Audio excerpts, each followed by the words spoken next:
Hey, everybody. Hey, Going on? Man, we've got a great show tonight. we do. We've got a special Definitely. guest. So, tell us a little bit about what's coming up this weekend, sir, before we bring our guest on.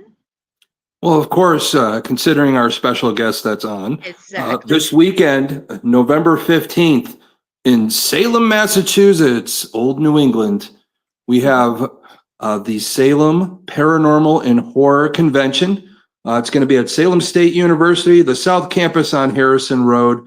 We're going to be joined by some horror guests and also all your paranormal peeps out there.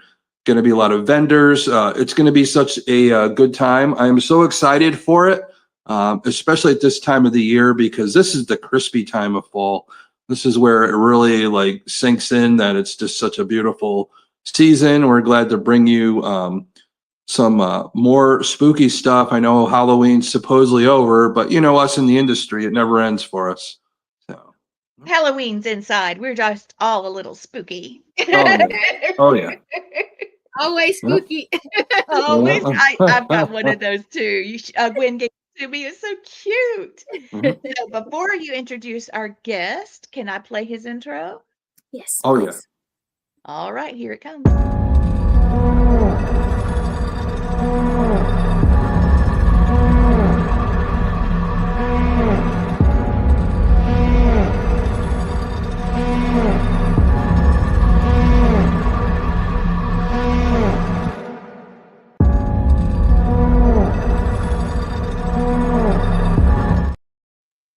Oh yeah. All right, I'm going to bring him in, Mr. James Murtaugh. Well, hello there. Hello. There he is. That impressed me, I'll tell you, looking at that. that can't be me, can it? That's you. It is me. That's all you. Yeah.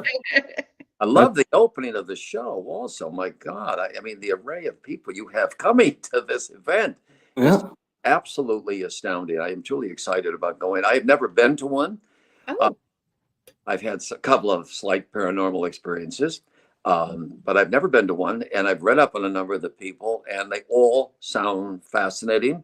I wish I still had my pet, because you have a pet psychic, I believe. Yeah. Yes. Anybody with a pet is going to certainly want to talk to him, I'm sure. Oh, yes. He helped Yeah. me connect with one of mine that had passed away, and I had some questions, and he was able to answer them with startling accuracy. No, So, wow. That's incredible. yes. Yeah, I went to a magic show this weekend in New York called Speakeasy Magique. And they had an array of some of the best magicians and mind readers in the country. And what they rotate. You're sitting at gambling tables like a speakeasy, and then the magicians and performers rotate and sit and do their various acts. And one was a mind reader, and he asked this woman who her crush was. You can think of a crush that you had. Think of she was married, but she had a crush on somebody years ago. And so, was it in fourth grade? And she said, yes, it was. And is there a letter T in the name? And she said, yes. So he wrote down a name, then he asked her the name, and she said Peter, and he turned over the card and it said Peter. What? Oh my gosh. Oh my God. Everyone, oh my God. It's funny that you say that, Jim, just because the Salem Paracon you're going to be at's coming up. That a couple of years ago, we had the amazing Kreskin Oh my here at the Salem Paracon. So I know, being from the New England area, New York area, you know who the amazing Kreskin is. But the thing was I know he was a little, of course, older at the time, and believe it or not, that was his last performance. Was at Salem Paracon. No kidding. Oh, Yeah, so we're very, we're sad to see him had passed, but we're kind of like that. Kind of puts some kind of thing on the Salem Paracon as just like one of those memory things, I guess, that will have and all that. So, which is nice. Yeah, someone of that credibility and talent. Oh, is quite worthy of your event. Yeah. Yes. It's always fun, but yeah, sure. A lot of big reasons why we had not only Salem Paracon, because our show's called our show's called Serial Killers, Supernatural, and Murders. So, and I know you've been on a lot of the police TV shows over the years, Yeah. some crime movies and all that. And Yes. yeah, let us know. What was one of your like favorite shows to be on that kind of has that theme to it? That theme to it. Well, one Yeah. that I did had a major role in, actually. I've done a number of them.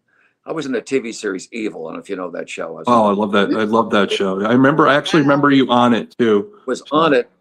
The scene I had, unfortunately, they shot it from the point of view of the children from they were up on the steps.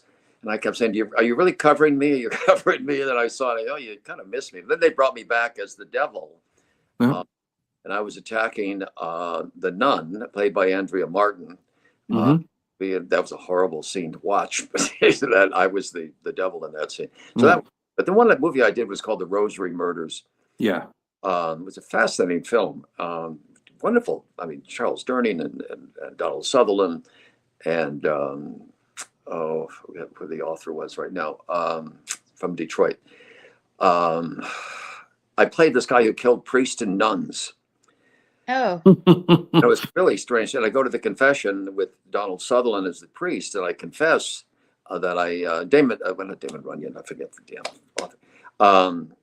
And I confessed to him what happened, that I was molesting my daughter, and but I had gone to a priest earlier and confessed, and they did nothing about it. This time, Donald Sutherland had told him what I was going to do, but he couldn't do anything about it because of the vow of silence and the confession. yeah. But he traced me down and found out who I was. He wasn't sure because when he opened the door, I was gone. But I told him what I was going to do, and he knew these. And sure enough, I would kill priests and nuns based on the rosary and the sacraments. And Charles Durning was Father Neighbors, so he was kind of worried because honor thy neighbor, love thy neighbor as thyself. He knew he was next, and then Sister Honoria. So that's how but it was a really scary. You didn't see me until the end of the movie, and it was a very thrilling scene actually, and a scary movie. I did a John Carpenter film. Oh, wow. Yeah. It was actually a TV movie. It was supposed to have been a film with Lauren Hutton called Someone Is Watching Me, sort of a scary Rear Window. It was really creepy, creepier than actually Rear Window. But it turned into a TV movie. It was a 2-hour TV movie. So that was. But the Rosary Murders was probably and the Howling, of course. Yeah.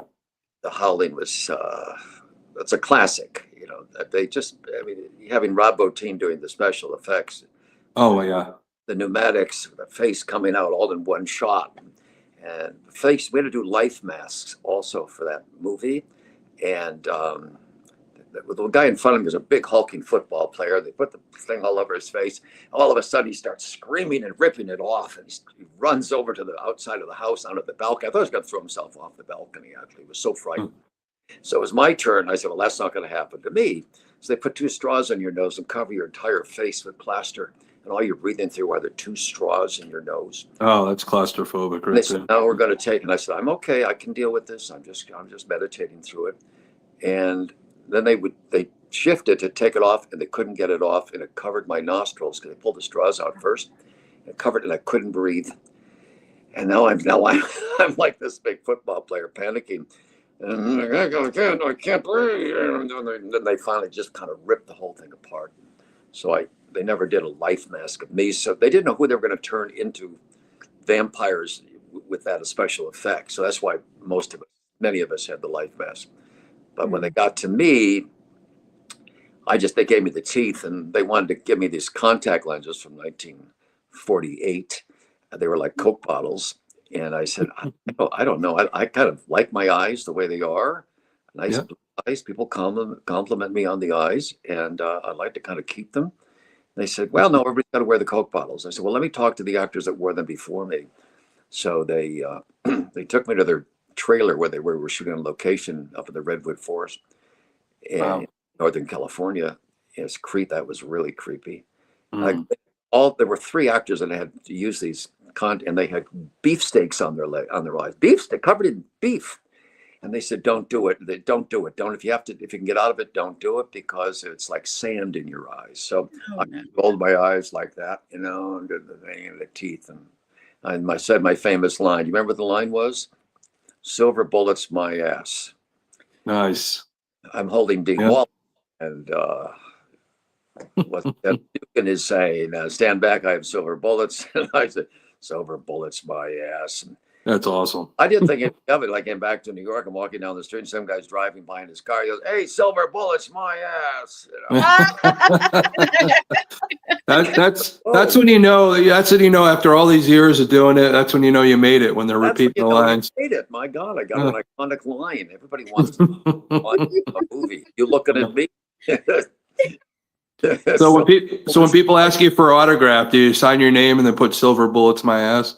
That's what I do. That's Yeah. what they have a banner that we'll have it at the event. Yeah, I got There you silver. go. That's all I'm That's- known for. Silver bullets. My ass. Oh, you're noted for a lot more things. Just so you know, just kind of, I don't know how you feel about it, but one of the things I do all the time, no matter what it is, when I have it, Yeah. I like to put A1 sauce all over everything I got. So, Uh-huh. Thank Yeah. you. Yes. and I know you did all the commercials, especially for me, you know, growing up in the 70s and 80s. I don't want to date myself, but yeah. Yep. You're right. Absolutely. That was my 15 minutes of real, true celebrity fame. Yeah. That, God, I could not go anywhere without anybody saying, hey, you're the A1 guy, right? Yeah. I was in New York on a very dark night. My wife and mail was opening the box to get the mail out of the box. And I asked for an address. He looked up and said, oh my God, you're the A1 guy. I said, that's it. I got to negotiate the contract. I'm getting too overexposed. And Yeah. the thing was For what they put you through, did they at least give you a lifetime supply of A1 sauce? oh God, I did not want a lifetime supply. You could give it to me now if you did get it, so I'll take it. Oh, yeah, I'll give it to you. I could take one guy actually. We were in a restaurant. He walked by the restaurant window, came in about 5 minutes later, and put a bottle on my dining room table on the table where we were eating. Yeah. He said he went next door to the deli and bought a bottle and put it on my table and he got a seat for it. He thought that was the funniest thing in the world. At Disney World. You're the guy. So Joe Dante did a director's cut of the Howling. And he's in the director's cut. He's being talking about different scenes, and he says, and Jim Murtaugh on that scene there where they were eating steak. We're supposed to be werewolves who are reformed. We only eat steak now. We don't eat people. Yeah. I was so afraid people were going to say, hey, that's the A1 guy. Yeah. Oh my God.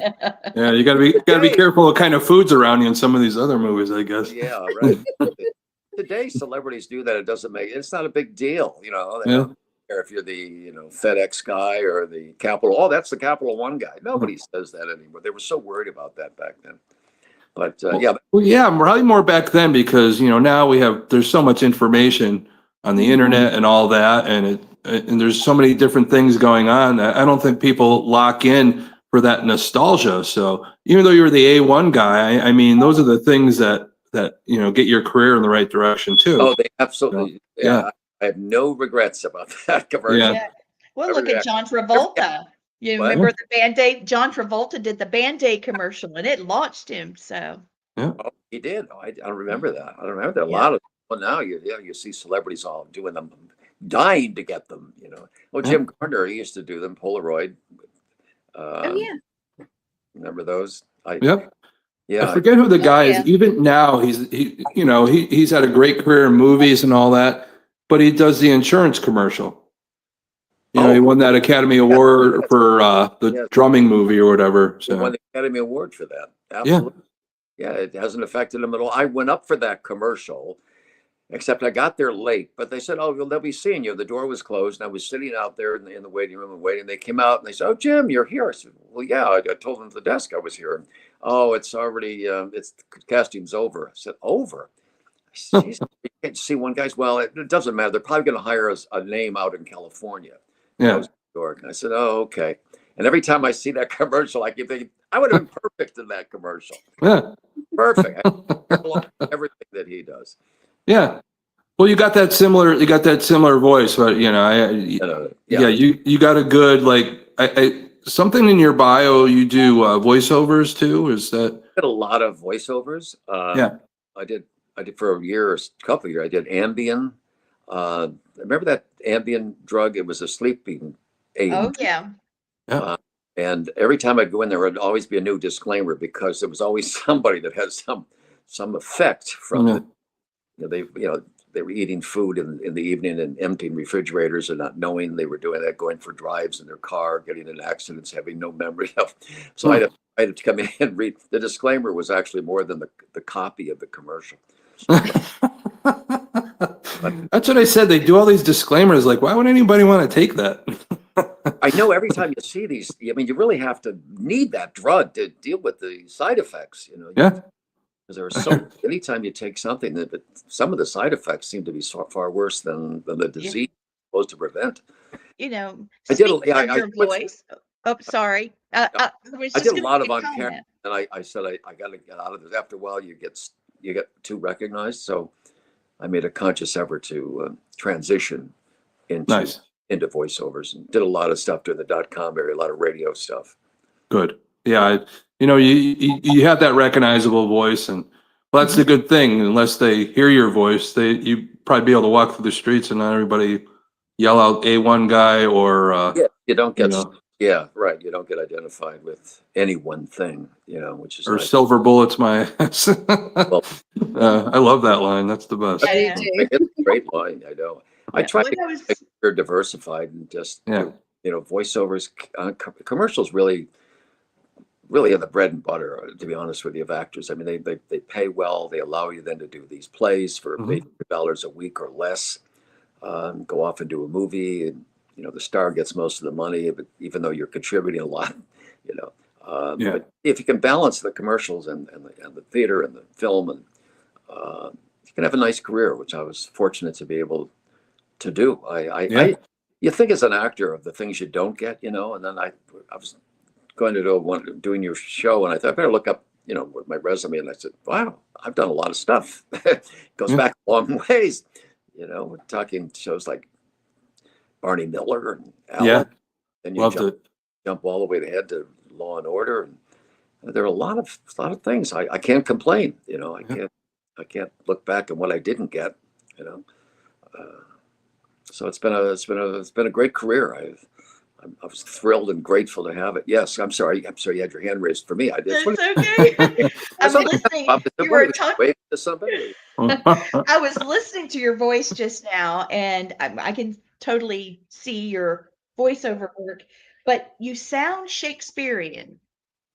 Oh, really? You do. I mean, I hear it. I don't know how to describe it, but your pronunciation and your resonance of your voice. Do you have you worked with Shakespearean acting? I did do some Shakespeare. Actually, when I first started at the Barter Theater in Abingdon, Virginia. Okay. Yeah, we did Hamlet there, and played Rosencrantz. I didn't play Hamlet. That would have been nice. I remember the guy playing Hamlet got very upset one day because he says, "Rosencrantz, Guildenstern, go to Gildenfalk and find out what happened." I said, "Okay." Okay is not in the Shakespearean lexicon. The guy said, "Okay." The guy playing Hamlet was livid. Okay. You can't say okay. I'm sorry. It just came out. I'm sorry. I didn't. Oh, that's so good. One of my bad ad libs, I guess. Then I belonged to a couple of theater companies in New York, which really helped. So I was able to do those and then go off and do a film and do a movie. And I was able to stay in New York, which was great. That's the main thing. I have a family, I have a couple of kids, and I got grandkids. Oh, nice. I didn't have to travel all that much, unless it was for a week or two on a film, and I'd come back, or a TV show. And I could do the plays with these theater companies. They were real companies that we just hired from the company, which was nice. Then I would do plays outside of that, but the companies were kind of an anchor, if you will. Yeah, exactly. Did you have I know they're all your babies that you're in, and you appreciate all of them. Was there like a favorite role that you had besides being a dad and a grandfather? Yeah, I was in a movie called The Water's Wild. Yeah. As a Hallmark movie, and I had a great role in that. Frank Langella was in the film. Oh, wow. The other stars. It was a wonderful movie. And we shot it down in Wilmington, North Carolina, Mm. on a plantation. And it takes place on the Gullah Islands, where the African slaves all went to after the war and formed their own community. And I was head of the school district there. And frankly, Jala was also part of it. It was a wonderful movie. So I was very proud of that. Yeah. Unfortunately, it's not one of the Hallmark Christmas movies. So you don't see it as Still a Hallmark movie. So. but good. And then I did a series that I liked and it didn't sell. It went for about 7 episodes called Number 96. Sort of a John Ritter character, like Three's Company. Okay. Sort of a sex farce kind of thing, but it was too racy for some cities. They actually banned it based on some stupid promo we did for the only supposed to be for the advertisers. Played solely privately in Vegas. Instead, they aired it. We were all sitting around in a hot tub, the entire cast, making these awful comments. Terrible. Oh no. They said, well, good old show. And they did. Then everything. Somebody in Boston saw it. They wouldn't show it. Minneapolis wouldn't show it. So it's kind of hard to get renewed if half the country isn't playing your series. So that was rare. But anyway, I've had other parts on television that were equally, but that was good. I like doing comedy, and that was a very funny show. Yeah. Got a chance to. I started out doing stand-up comedy. Really? When I came to New York, I didn't have an agent, and I had what am I going to do? And I did it. I went to Marquette. I did stand up there, and I said maybe I'll do that. So I wrote an act before I was working at Vassar, which is an all-girls school, as an actor in residence, and I came in with this act that I wrote, sort of a Bobby Kennedy and Hubert Humphrey. But when time I got to New York, unfortunately, Bobby Kennedy was assassinated, and so I had to throw that act out the window. But then I was doing that down at the Village, and then some girls from Vassar came, and they brought a friend of theirs down, and who was a producer at Young of Rubicon. He got me into commercials. And then at the bitter end, where I was working, they called and said, Bill Cosby's putting people on The Tonight Show, young comics. So I went and auditioned for him. They said, come on down. I got on The Tonight Show. And Nice. it was great. Nice. It was great. I said, well, I don't have to go any further than that. I didn't really want to do nightclubs and stand-up comedy. If I did The Tonight Show, I had about 20 minutes worth of material under I was on The Tonight Show. I said, that was great. Except they because Carson was on vacation, they kept rewriting my act. And they said, put this joke here and that joke here. I said, geez, well, guys, we're going on in an hour. The first time I've been on network television. You got to, stop. Just stop. I said, okay, how about cue cards? No, don't. It wouldn't look good to have cue cards, even though Carson was using cue cards all the time. So I got up there and Cosby's talking to me and I got a laugh. He said, well, you're already getting laughs. Why don't you go into your act? I said, okay. So you don't see anything but a bank of lights on The Tonight Show. You don't see the audience at all. Yeah. And back then there was a show called College Bowl, and they'd have competing schools competing against one another. Mine was called Prison Bowl. So I had Sing Sing and Devil's Island. Jack Everson did a whole tour of Devil's Island. So I did the thing. All right, first question. Well, I got through. First question was a joke. All right, so for 10 minutes extra in the yard, you've been jail for 20 years. Your wife is there in the yard to greet you. What's the first thing you do? Spike, frisk her. Oh, it's been a long time, hasn't it, Spike? Got a huge laugh. Huge. I mean, I didn't know where it was coming from. Because you don't see anything. Yeah. I up in my lines. I didn't know where I was. I had no idea. So I got to the second question. Okay, now, all right, now for the next, and I'm fumbling around. And the guy who wrote it with is back in the green room shaking the TV. He's saying, you've got to come up with some. But once I got over it and ad-libbed, I got through it. But it was I don't think anybody ever said they've been up on network television. So that's my claim to fame. Yeah. But the audience loved it, and I never got a copy of it. That's the only thing I regret. Aw. I keep thinking of writing Cosby to get a copy. Yeah. Well, may not answer right now, but but other than he gave me a break, and then I later on exactly, you got to thank people for that, and I really do. I do. Yeah. And I went on his show, and I thanked him when I was on it later. Yeah. I was on. You've been on a few comedy shows, even one of my favorites, 30 Rock. So that was a good one with Tina Fey and all them. Yeah. See that with Jane Krakowski. That was a great. Yeah. Yeah. She thought I was the producer of, and they were doing a sketch where I played the producer. She got it done. So she slept with me thinking she wouldn't be fired. Yeah. And then they said, he's an extra on the show. What are you doing? Oh God. Baldwin was funny. He and I got along really well on that show. Yeah. My son called and he said, "Who are you talking to?" I'm talking to my son. Give me the phone. Give me the phone. What's he telling you? He's telling you on doing it. You know, we're not doing a TV show. We're in a strip club here. The two of us, we're having a great time. He was great. I've known him for a long time, but he was great. Good. Yeah. But that was a good. Another one that wasn't a comedy was Madam Secretary. Yeah. You ever watch that show? That's what, Julie Louis-Dreyfus? No. Oh no, that was the Veep or whatever. Yeah. Madam President. Madam Secretary. Madam Secretary. Okay. Okay. I can't remember the name. That's a Morgan Freeman is in it. He's the producer. Really? I love show. Morgan Freeman. Yeah, Morgan is great. He was in the scene. So they were replacing the president. They couldn't reach him. He was up there on the plane somewhere with the vice president. So I was next in line to take over until they could communicate with him. And it turned out I thought Ronald Reagan was still the president. So, really, so I didn't get it. But it was a funny scene. Yeah, that's awesome. Yeah. But yeah, you've been in quite a few things, and just looking at all the different movies you've been in and TV shows and some of the stuff as I'm going through this. But Blue Thunder. Oh, that was a classic movie. Yeah. Yeah, another classic that you were in. So. Yeah, I think Rob Scheider, what's his name from Jaws was in that. Roy Schneider. Yeah, he was the head police officer in Jaws. That was 50th anniversary this year for that Jaws movie. Yeah. Yeah, next January. Yeah. That was great. That was a helicopter comes into the city, which after that they never allowed a helicopter to fly that low into the city. They were flying between buildings and everything, right in the heart of downtown Los Angeles.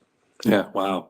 Yeah, that was a classic movie. That was really good. That was a good. Another movie was All the President's Men. Yep. That's coming up also. That's. I knew when I did that was a classic film. I knew it was going to last for a long time. It's always listed as one of the top 100 movies ever made. Yeah. Alan Pakula's movie, and Hoffman and Redford. And I had a small scene in that, but it was apparently a very important scene because I came in from New York, went up to Washington, Library of Congress, and I think, oh, they're building a scaffold. Oh, that's interesting. Oh, yeah. Wait a minute. That's my office. That's where I was. They were working all day on building the scaffold up to where I was going to be doing the scene so they could put the lights on this scaffold. Wow. I thought, oh my God, I didn't expect it to be that important. So now I'm a nervous wreck before I go in. It was my first movie. I'm in DC, 2 big stars. And I said, geez, there's been like hours setting up the scene, the light. I didn't realize how critical it was in the movie, which it was. But it went well. Then just the other day, somebody did a whole story on the librarians at the Library of Congress. They made a picture, real nice picture of me with Hoffman in it. Oh, nice. That was cool. Yeah. Is there any other movies like you were in, and as you're doing it, you're like, this is going to be a big movie. This has, potential written all over it. Well, other than All the President's Men, there were a couple. Yeah, I thought Out of Time with Denzel Washington that I did. I really thought that would be a big hit. It was such a great script to read, and I just watched it again last night with my wife. And boy, it's an exciting movie. It's a thrilling movie. It has a lot of suspense, and he's just wonderful in the film. And we had a scene that was tense but funny in a way. After every take, he'd run out of the room laughing his head off. That's what you want. That's always, you have that camaraderie on the set and all that. That always makes a better movie. I think it really does. It really, because each trust each other, and that's so important. Don't feel like you're being criticized or anything like that. So I'd have to go through the list of all the movies, but that one, The Howling, I thought was special while we were doing it. I had a feeling that would stand out in the horror genre. I felt that would that would really click with a lot of people. I just from what they were with Rob Bottin doing all those special effects. It was the first time they'd ever been done in a horror movie. So I had a good feeling about that. Oh, another, which I, to be honest, did not think it would be the hit that it was How to Lose a Guy in 10 Days. Yeah. How to Lose a Guy in 10 Days is the most popular movie I've ever done. Really? Interesting. I mean, when people find out that I'm in it, they go, "Oh yeah, you're the guy. Oh yes, oh yeah, you're playing that bullshit game. I remember that." Women, younger women. I mean, they all want to take their picture with me. I mean, it's such a classic movie with young girls, especially, Yeah. Yes, absolutely. and now older girls because they're older, but they remember the movie. They remember Kate Hudson. They remember that dress. Oh yeah. Oh yeah, the dress. Remember that dress? So many girls have, oh, I wore that same dress at my prom or something, you know. That's great. It plays all the time. It's like Shawshank Redemption. Matthew McConaughey said, Oh, that's Shawshank, favorite movie. That's his favorite movie. Favorite movie of all time. I actually, a few months ago, being in the paranormal, we have a thing, it's called Parapsychon. So it's an event like Salem, and it's at Ohio State Reformatory in Mansfield, Ohio. That's where they filmed the majority of the movie, because the old Ohio State Reformatory. They have a museum inside the reformatory where you could tour, and it's actually the scenes where they had the warden's office is actually there where they filmed. The place where Andy Dufresne was doing the taxes is there. The outside of the building is the still where they filmed the outside shots when the warden was talking and those types of things. But yeah, a lot of nostalgia there. But yeah, I could see, those are like those iconic things where they're still standing that you could go see. I know a lot of the movies you've been in, that, there's a lot of those places that people go just to visit, say, hey, that movie was filmed here and all that. So. Yes, they do. Yeah. None of the movies I've been in, but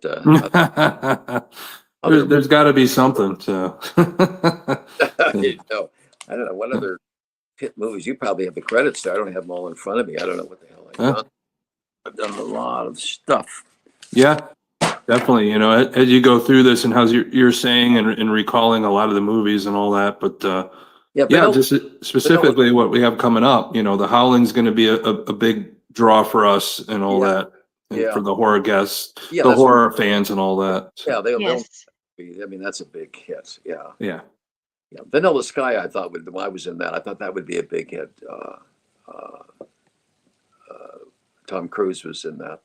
Yeah, was that both Cruises in it? Was it Penelope Cruz and Tom Cruise, I think? Yes, right. Yeah. He was great at the audition. I mean, so friendly. And I auditioned, he jumped out of his chair like he likes to do. That was terrific. That was funny. They left one of my 2 scenes in the movie, so it wasn't there. But it was a confusing film. It didn't quite take off like I think everybody hoped it would. It was a little bit confusing. But have you ever got to act with like somebody you were like a super fan of that you just couldn't believe it? Well, I think everybody. Well, I did work with De Niro. Yes, I've been a super fan of Robert De Niro. Called a movie called Everybody's Fine. Oh yeah. Yep, I've heard that movie. Yeah. That was a horrific script, also. Horrific script. And De Niro and I worked all day on our scene, all day. I guess maybe because we were the first scene. Even with Denzel, we worked all day on that scene. You see the scene, it's like 5 minutes, but all day. But these studios have that kind of money to do that. But De Niro was great. We didn't chat much. On the way into the studio, I was shooting in Connecticut early in the morning. There was a story on that he had sold his restaurant chain to a company in England called, it was very famous Chinese restaurants chain. And I came in and I said, what am I going to talk to Robert De Niro about? What are we schmooze about? Taxi driver? I liked you, taxi driver. You were so good. I don't. So I said, I heard you sold your restaurant chain. He goes, where'd you hear that? How did you know that? Well, it was on the radio. I heard the radio.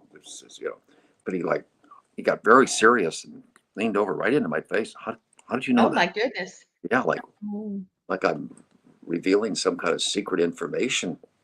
I heard it from somebody, on on the radio. I said, oh, okay. And that's all he said, okay. And the director gave him one direction. They came over. It was like in the middle of this, the sound guy would like you to speak up. He looks right at him and goes, just nods his head. Yeah. Nope, I'm not going to do it. I said, that's when you know you're a star. Yeah. When you can do that to the director, just nod your head and go, nope. They're probably all afraid he was going to whack him or something. I'd be replaced in a minute. Nope. I'm not gonna do that. And Jim Gardner, of course, he was someone. Love that guy. Yeah. Oh, We grew up with Jim Gardner, Oh, Maverick, and I don't know if you remember those were great. And I think here I am working with Jim Gardner. Oh my God. I did 3 of those. They flew us out to Hawaii, second to last episode.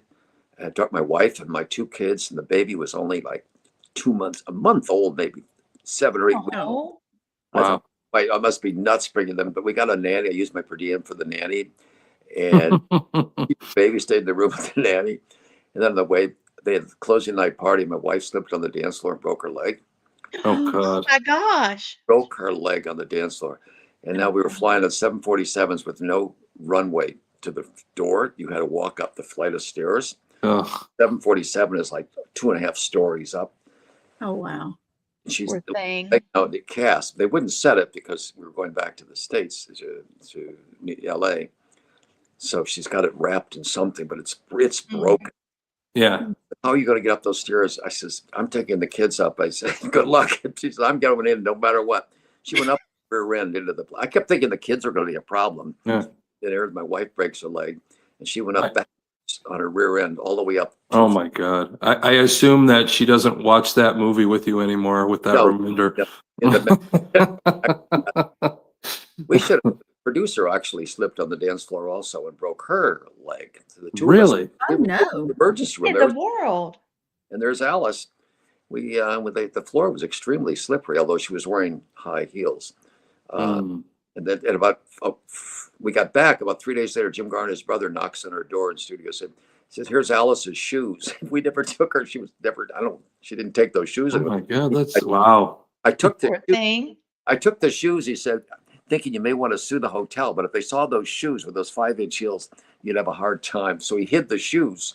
So it has evidence that we wouldn't, so if we wanted to sue them, they wouldn't know what kind of shoes she was wearing. They would blame. Jesus. So that was nice of him. But Garner was great. Garner was great. And the producer, Steve Cannell, was great. He had me on a number. Oh, yeah, I've heard Steve Cannell. Yeah.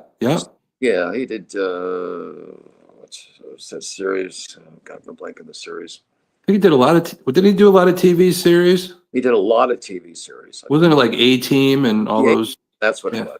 Yeah, the A-Team. Yeah, He did a lot of those series at the time, especially around that time. What was it like? Mostly his big heyday was like the 80s.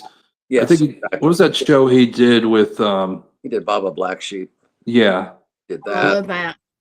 Me Yeah. too. I think he did the show, what was it, Renegade with He may have. Then he it was like the guy who drove the Indian motorcycle, him and Then he got into writing. History writer. Stephen J. Cannell. I remember they used to always have at the end credit. Mm-hmm.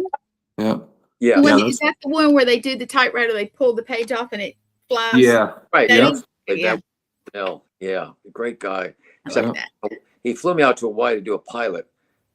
We did Rockford there, and I had to drive through the streets of Honolulu. I was a nervous wreck. They had cameras up on either side and getting close up to me, and I'm driving now.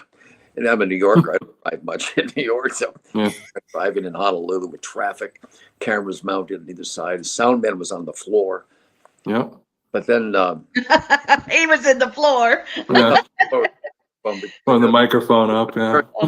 talking back and forth. But they flew me out to Hawaii for a pilot he was doing, and it probably went great. And at the end, they had a big party, like a luau, and his wife was across the table as we were getting different foods. And I said, "Oh, you're pregnant," and she turned beet red and said, "No, I'm not." Oh. Oh boy. They said, "Oh, my wife wears that same dress, and she is pregnant. That's why I thought you." Oh, good save. Good. Yeah. Yeah. Would you like some poi?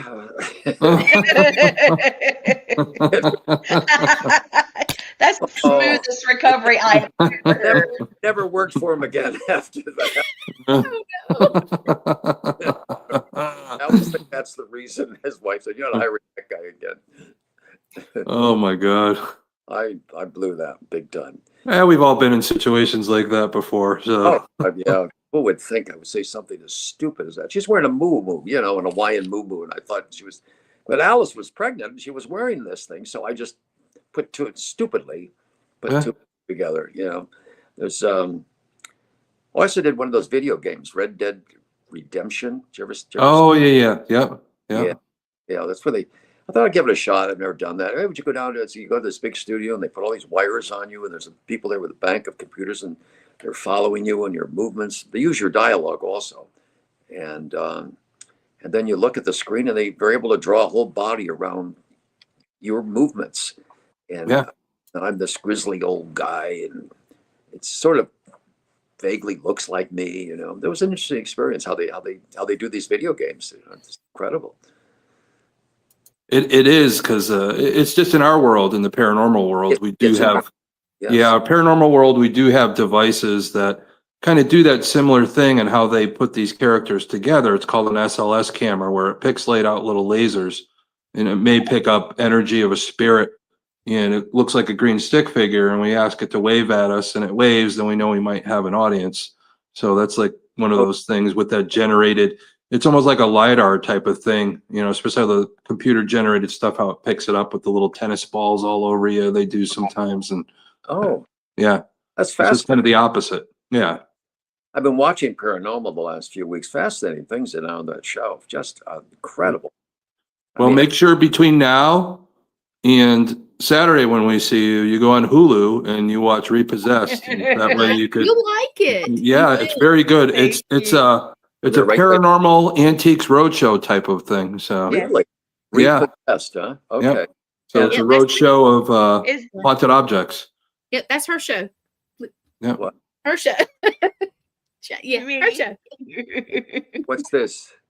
I'm pointing to her. We're trying to point to her. It's me. Yeah. Oh, your show? Whose show is it? Your show? Leitreanna's. Leitreanna's show. Yeah. Leitreanna's show. Okay. Yeah. And you see it on YouTube? Did you say a YouTube video or YouTube TV? It's Hulu. It's on Hulu. Yep. Disney Plus. Apple TV. Apple TV. There you go. Okay. I've had my car repossessed, but I've never seen the show. That's a big experience. Yeah.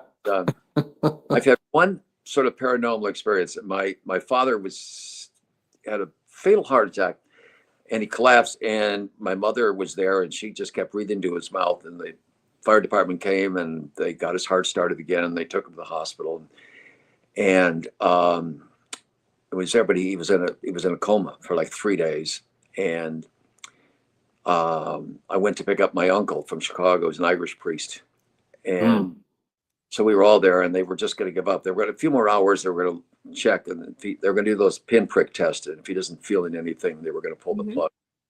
So I'm driving with my uncle. He said, how's he doing? He's an Irish priest. My whole family's from Ireland. And he said, how's Johnny doing? And I said, well, he's not very good, because they're going to pull the plug if he doesn't feel any sensation. When they put the pins in his leg, they said, oh. So we get to the hospital, goes there, takes his coat off, doesn't say a word, goes right into my father's room, comes out, and he says, I think John's going to be okay. I said, what? So I go in the room and I say, Dad, I lied. I said, I just got a big TV series. And his eyes open so wide, and he's got all the tubes down his throat. He can't talk. He's looking at me like that. And the nurse is there fixing the curtains. I said, he can hear me. He can hear me. She goes, she didn't see it, so she didn't believe me. I came out, and I said to my brother, I said, I think he heard me. So my brother goes in. He comes out crying. Oh. And I said to my uncle, I said, what the heck did you do? He says, well, he says, I have this relic. He said, it seems to work. That's all he said. I have this relic, and it seems to work. And boy, we lived for another 6 years. I mean, it was amazing. I mean, I don't know if that had anything to do with it. I have no idea. This is my only connection to that. And then later I got so into, I so believed it. There was another incident in our family where somebody's very sick, and but my uncle had passed by that time. I tried to find the relic. I called and they couldn't find it. Where's this relic? Yeah. You latch onto all of that. And you Well, that's crazy. Were you in Connecticut at the time or no? was in, I was living in Connecticut. I was living in New York at the time. But Okay. Then I flew back we were in Milwaukee when this happened. Yeah. Oh, okay. So, Yeah.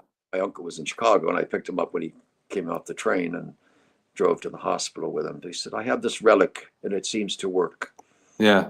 So you must The reason why I asked is we're always looking for those good, crazy ghost stories for my partner. Yes. Charles writes a book, and they're true story, ghost stories from Connecticut and things that happen to people. The only problem is I ask it because it has to be in Connecticut. So.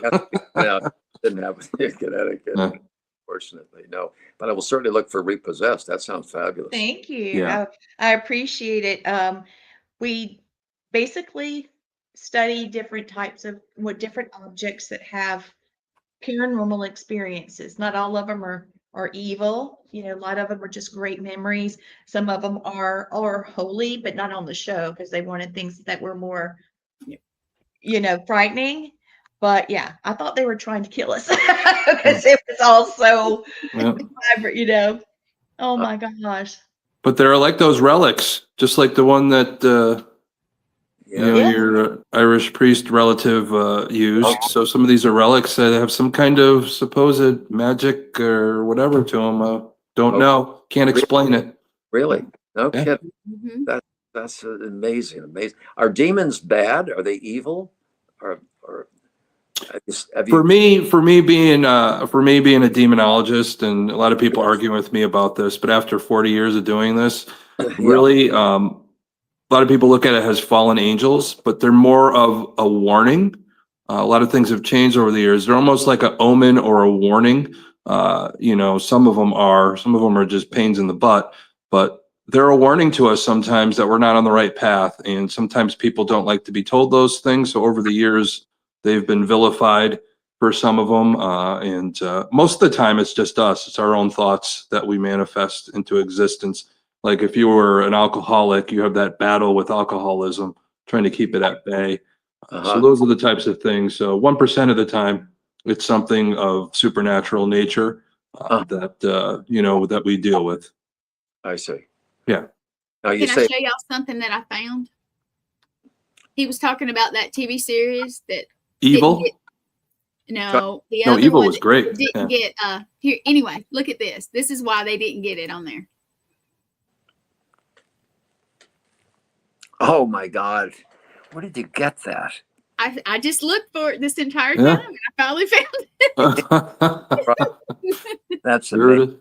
Yeah. I know. It was, but I couldn't make it any better, but I was like, he'll like to see it. So Gwen, you're gonna have to print that out and get it glossy so he could sign it for you on Saturday. Yes. I was thinking about that. Yes. Really cool. Here's a few more. Hold on. Yeah, she's got some, but I thought that one was different. See, there's one. Gwen found that one. Yeah. And then we've got this one. Oh yeah. I love that one. Yeah, that's a great picture. And look at that. That's a really intense one. Yeah, that's with De Niro. Yeah. Oh, and that's the play I did based on the Triangle Shirtwaist Factory fire. It was happened in 1912. It revolutionized everything, all the safety procedures in workplaces. Wow. These girls all died from the fire that was there. They had no way to get out because they locked the door. They were always checking their purses to see if they were stealing thread and pieces of clothing and stuff. Oh, for Pete's sake. Yeah, these were all immigrant girls coming from Russia, I think, and Ireland, places like that. Many of them jumped out of the window. They were on the 17th floor. So it was a horrible story. Well, it's the thing is you learn about some of these movies and TV shows you've done based off of true. Have you ever gone back to research even more? I know you research for your character, but has anything caught your attention? It's like, dude, I need to look into this a little further, like history wise and all that, just like you just talked about. Yeah. I never really went to any location. I'm trying to think. you know, I mean, on my own, you know, Yeah. checking it out, you know. There's an opera house near where I live, and the Bridge Boys performed there, and they were taking pictures because it's a very historic opera house, and they have a picture of a ghost in the back that's one of the legends of the place. Oh, really? Yeah, I was wondering if you ever had anything like that to just, wow, what is that? Pop out, and because you've been in theaters and you've filmed so many places all over Yeah, I all know. over the world. Yeah, I've been in a lot of those grand Broadway. I've done 4 or 5 Broadway shows and been in a lot of those beautiful turn of the century Broadway theaters. And you can almost sense, you really just sense the history and and you see the pictures of the people that have performed there over the years. Exactly. And there's something emanating from that space, something, you can feel it. There's a real, Yeah. Mhm. no Well, they question. do. They revere it. Just like you said, they revere it to the point where every theater that's still in process of working has the ghost light that they put on at night to make sure that good luck comes upon all the actors and the actresses. And That's right. that's still tradition. They still do it today. It's been going around for years. Yeah, that's what they call it, the ghost lights in the center Yeah. of the stage. Yeah, to keep them all, keep some light on for the ghosts that are still there. Yeah. Mhm. You know, the Yes, I I've like been in that. theaters when the Barrymores have performed, and some of the greats, and plays about the greats. And Yeah. We just did an investigation over the weekend. Charles and I do investigations where we bring patrons to teach them how to do paranormal research properly, and we take them to famous locations. We're at a place called the Ansonia Opera House. It's over 100 some odd years old. But back in the day, the opera houses, of course, were on train tracks nearby. They would have a hotel and an opera house, and this is how all the performers would go. And Houdini performed there. So you have those types of people, and all the famous singers at the time, and so it's did you go there and do a exploration? Yeah. We took patrons pay to come with us, and we teach them how to research properly. And there was a lot of activity there, but a lot of these places do have activity because you think about it. Just like you said, people revere the theater. They go. It's not only the performers that put all their all into it, to put all their energy into performing, but also the audience and how much they love watching it. So even in passing, in theory, a lot of them do still go wanting to see a show, even in the afterlife. And there's a lot of activity coming in and out. So, Wow, fascinating. That's incredible. Have you ever wanted to investigate? Yes, actually, I would love to do that sometime. Yeah. Oh, we'd love to take See, you. there's a few people in this little square, here that would definitely take you. yeah. I think we've got the hookup for you. I Yeah. really do. Oh, that Well, would, Jim, you're in Connecticut. I know I'm in Cleveland now, but a lot of what Charles and I do, we do a lot of investigations for patrons in the Connecticut area. The last one we kind of did, of course, the Ansonia Opera House. But before that, probably near your Woodbury, Connecticut, we did the Glebe House. So what's the name of the house? the Glebe House, Glebe. So that's been around since mid 1800s. Okay. So there's a lot of history there and all that. So yeah, I've been to the Goodspeed Opera House. that's a good one. Yeah, hotel right across the street. Just Yeah. like you said, there's a hotel, the train tracks, and the theater. So you do things at the Glebe. In Yeah, Woodbury? the Glebe House was the one like just recently because there was a lot of activity there. My partner, who's a shaman like myself, like the camera I was telling you about, the SLS camera, where it picks up spirit energy and it looks like a stick figure and you could kind of communicate. But her being able to sense things, we had a skeptic with us. We like to have the skeptics with us, hopefully give them an experience to change their mind. But he was holding the camera. Yeah. And, Stacia, my significant other, she said she feels a little boy tugging at her pants. Really? And she says, let me go sit down on the stairs here. Maybe he'll join us. She sits down, the guy's pointing the camera, and a little stick figure appears on her leg like it's swinging his legs, like he's enjoying sitting on her lap. Wow. Oh my gosh. Yeah. Now you So- say stick figure. What is it? What is it comprised? Well, of? when this SLS camera, how it works is an old Xbox 360 Connect system. What it does is in the old days when people would play this video game, they didn't need a joystick or anything like that. It's just their body movement. So the system pushes out little lasers like a LiDAR which is like detects movement and all that, and it detects energy, so they knows it's somebody playing the game. Well, people in the middle of the night are playing this game really late at night, and player 2 pops up, and there is no player 2. So us weirdos said, hey, let's make a system out of this. So a guy named Bill Chappell puts this together. And what it is as you're pointing the camera and you're looking through the iPad or whatever you have, you could be pointing it, but it has, where you could see in the dark and all that. You'd be pointing in the dark, but you have a screen where you could see what's there, so it's not an actual person. And then a green stick figure forms, and it's kind of moving around. And what we would do is say, hey, if that's you, if you're there, can you raise your hand? And the stick figure raises its hand. Then we know we might have a spirit that we could try and communicate with and see if we could get their story to maybe help them along or whatever they want to do. Hey, Tom, I've got a photo to show you. So That's maybe incredible. Yeah. Jesus. So that's like a picture of one of the stick figures, how it forms. Oh, So- really? Yes. See where it says tracking there? That's just to illustrate. See, there's no one there. Yeah. And you can see where it's mapped out the arms and head and Yep. leg in a stick figure form. Yep. It's moving. This is just a still photo, but it's moving. So you can interact. Wow. Yeah. Wow.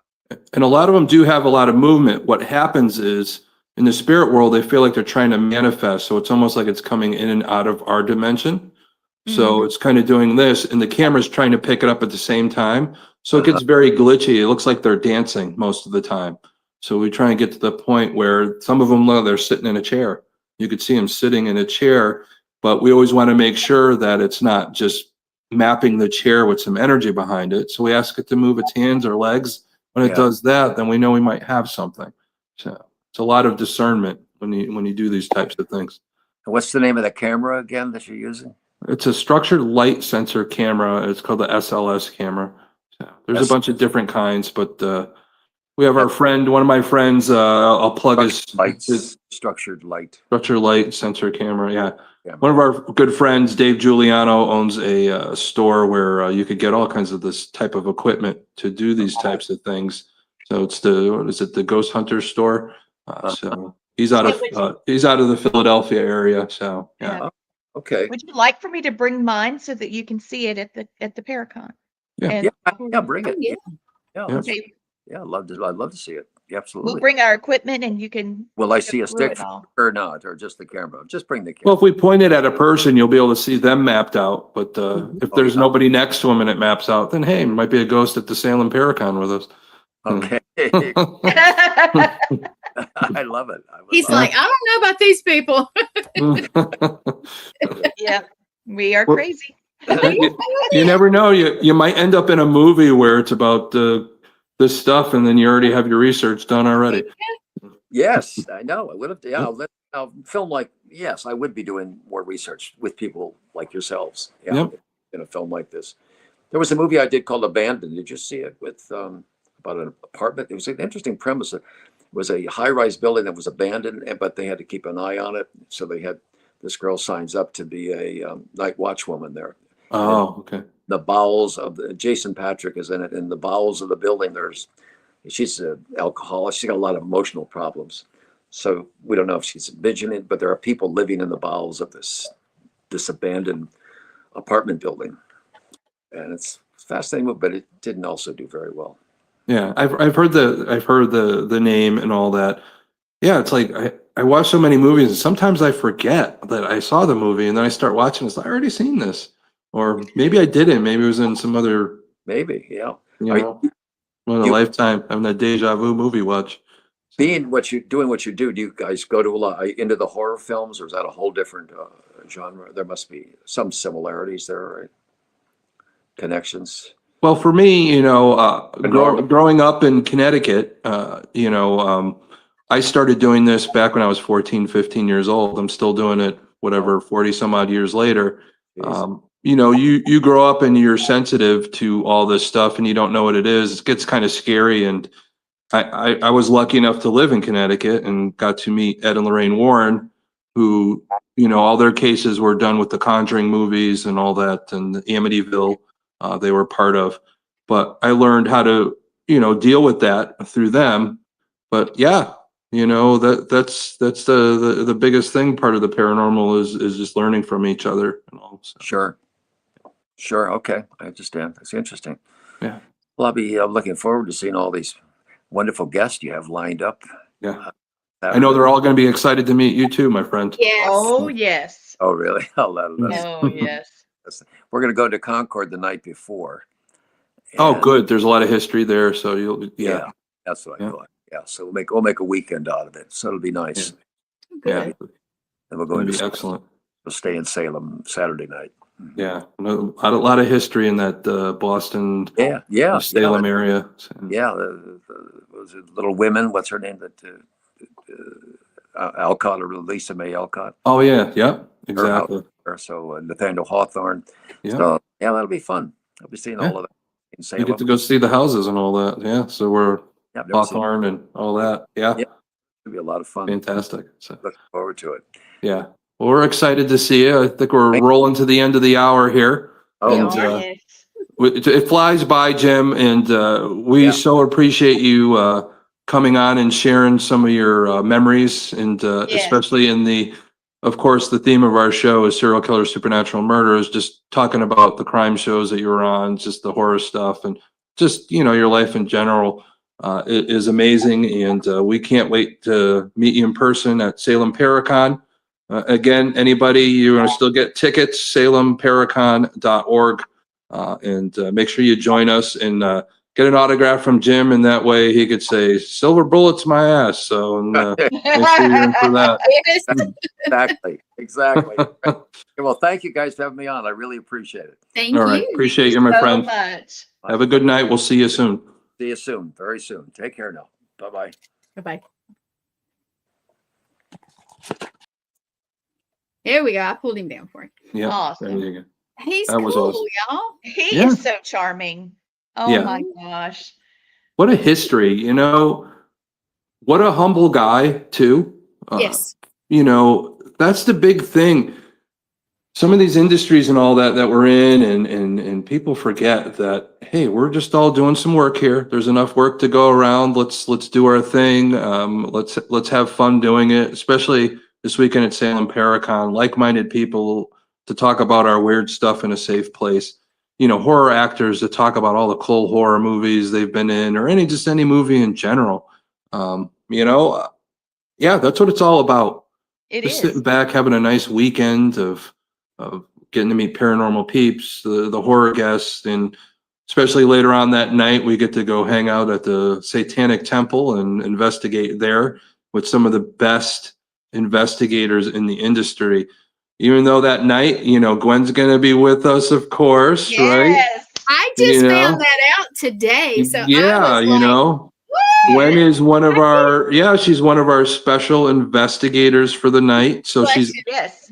she's on the payroll for the night, so she's got to earn her pizza. But yeah. And the main mediums, or the official mediums, have been decided that it's of course our friend Lee right here above us. She'll be one of them, and of course Stacia Wills. yes. So, Our you get to girl. find out what a Mulfer is all about, and that's going to be very exciting. And it's going to be a night, Shaman and the Showman at a location. Really, guess what? Nobody's really investigated it. So this is what we call fresh energy, where there's Yes. not hopefully be any of that residual from people that, come over and over again. So we don't know what we're going to get. So this is going to be unprecedented. It's going to be exciting. I know a lot of the special guests have signed up to, come to the investigation. I know the Radicals will be there. So that's going to be fun to investigate with them also. So we're excited, and try a lot of different experiments, and we're going to see what's going to happen. So a few tickets left, but we want to make sure that we get enough people coming up to Salem State University, South Campus, and have a good time with us. Again, let's weird out for the weekend. That'd be great. And stop by and talk to all of us. Say, Yeah. hey, Yes. just say, hey, please. everybody will talk to you. Nobody's, Yeah. talk to Well, exactly. everybody. From our guest a few weeks ago, James Stokes, he'll come sit there and talk to you. Where else can you say that? Hey, I got to hang out and talk with Jason Voorhees.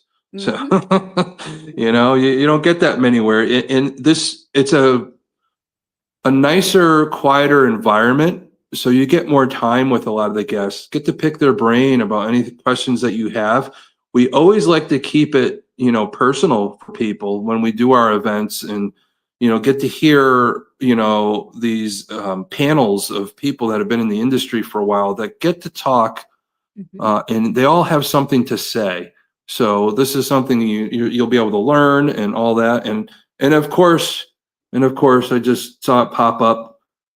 Christine Marie, her daughter, and Kylie, and what was it, Allison Jacobson, I think it was, and Yeah. they're going to be the official photographers for Salem Paracon. So they'll be snapping your picture. Just make sure you smile for them when they're coming around. And she always does some great work. You know, Allison, I'm meeting for the first time, but I've seen some of her stuff, so it's all amazing. I'm very excited to have them. And Christine, just so you know, I got the press passes for you. They came in and got the lanyards all ready to go, and we're going to official for the weekend, so it'll be fun. So, and ready to go with that. Well, that was a great night, a great interview. What a lovely man. I Yes. may fangirl. I may. Yeah. Because Law and Order guys, the Yeah. howling. I mean, dang. I don't know. I wonder if I don't know. I think he'll laugh because he was on the show with us once he sees me. I might have to get a bottle of A1 sauce and have him sign it for me. So, yeah. He's gonna be like, Yeah, he's gonna this. But the thing is once he gets to know me, he's gonna know I'm a joker. You know, I love that stuff because if I really like you and I care about you, I will mess with you. So, Oh, and yeah. yes, he it's will. all out of love. That's what I do. If I don't say anything to you, then I'm probably still trying to get to know you or something. But if I'm messing with you and laughing with you and all that, you know, that's my way of saying I like you. So, but here's the real question. Are you going to open the bottle? I don't know. I might. I know after that, he's probably going to want a really nice cut of steak to sign that thing. So we might have to try it out on a piece of steak. So, yeah. I eat it on my burgers. I love it. Yeah. She So does. does Matt. Oh yeah. That, yes. I would put it on everything. It doesn't matter. It's just the taste of it just so good. So. I do love it. Mhm. And the funny thing is I think I don't remember what it was. I think it was that sauce. Was it A1 or whatever? And I forget what was going on. I think one of the wars was going on. I think it was when A1 sauce came about and said, oh yeah, the country's, it might've been the Civil War.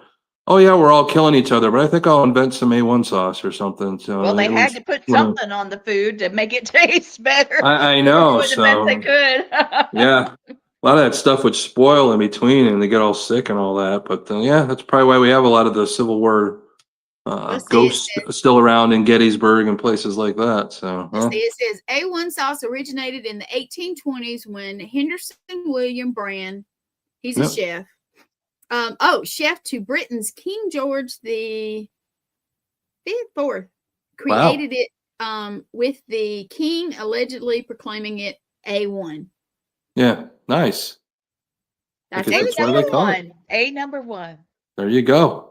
That's Hey, where it comes from. So I had said that I was going to tell you a little bit and our viewers about the investigation that our team and students did together. Nice.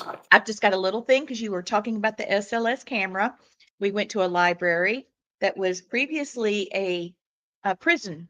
It was a prison and someone was executed there and buried not far away. Okay, so tell me what you think of this. We're upstairs in the library. It said that he was hung in the jail. Can you wave at me? Do you remember the time of year? Stop now. Slow down and throw your hand up at me. Hey, can you, when you go out to your office, can you Here we go. The, big conference Hi. room? There's a big, thick old book still. So Oh, that's cool. the lady that's the librarian was talking to my husband about that was actually upstairs was where the prisoners were kept. It was the jail. Oh, okay. And Wow. then the warden and his family lived downstairs. It was a very small jail. But I just thought you might like to see it because it's just like you described.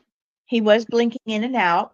Yeah. He was phasing, and he was trying to hold him. You could see he was trying to manifest himself. Yeah. Hey, Well, yeah, you're Blaine, talking about something supernatural trying to come through, and you have a man-made technology, and they're all trying to mesh up frequency-wise or whatever they're doing, and it creates that jagged movement like they're dancing and Yeah. doing the jig or whatever. Mhm. But as you really discern, just like on a spirit box where you have to really hear underneath and all that, it's the same thing with an SLS camera. You have to really discern it because, you know, a lot of times, even the best ones, you have to see how it maps out. And we had some false positives at Ansonia Opera House.